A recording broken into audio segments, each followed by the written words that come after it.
Lorsque vous poussez la porte d'un magasin alimentaire en Israël pendant l'année de la Shemitah, qu'il s'agisse d'un supermarché ou d'un primeur, vous serez surpris par tout un tas de panneaux de cache-route originaux. Je vous invite à les décrypter avec moi.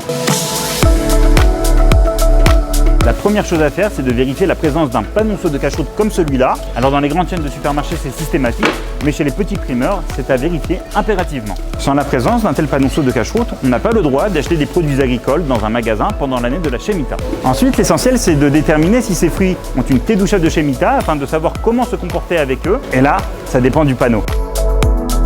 Lorsque les fruits ont une kedusha, ils sont soumis à une liste de règles que nous développerons dans une prochaine vidéo. Il y a 5 types de panneaux: Yevul Nochli, Yevul Shishit, Matzah Menutak, Otsar Bedin et Yevul Chul. Alors ici on n'en a pas, mais dans certains supermarchés on trouve aussi une 6e catégorie, les produits Eter Mechira. Alors on va commencer par ce qu'il y a de plus simple. Ici on a des pêches, c'est écrit Yevul Shishit, c'est-à-dire qu'il s'agit d'une récolte de la 6e année. Ces fruits n'ont pas de kedusha et on peut les acheter et les consommer sans restriction.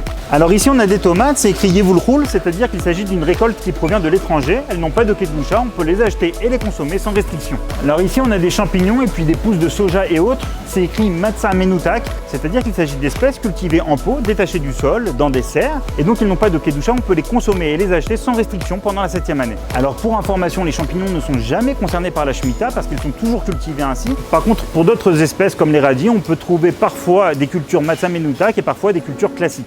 Ici on a des poivrons, c'est écrit Yevul Nochli, c'est-à-dire qu'il s'agit d'une récolte qui provient de terrains en Israël qui appartiennent à des non-juifs et donc ils n'ont pas de kedusha, ils n'ont pas de sainteté particulière et on peut les consommer et les acheter sans restriction. Ici, on a des bananes Otsar Bedin, c'est-à-dire qu'il s'agit de bananes récoltées sous l'autorité du tribunal rabbinique. Et là, par contre, d'après tous les avis, elles ont une kedusha, une sainteté particulière. Il faudra donc se comporter d'une manière particulière avec elles que nous développerons dans une prochaine vidéo. Enfin, dans certains magasins, vous trouverez des produits Eter Mechira. Il s'agit d'une solution qui a été validée par le Rav Ovadia Yosef. D'après lui, ces produits n'ont pas de kedusha, on peut donc les consommer et les acheter sans restriction. D'autres, comme le Chazon Ish, interdisent l'achat et la consommation de ces produits. Ils considèrent qu'ils ont une kedusha, mais je vous l'accorde, ça mérite une autre vidéo.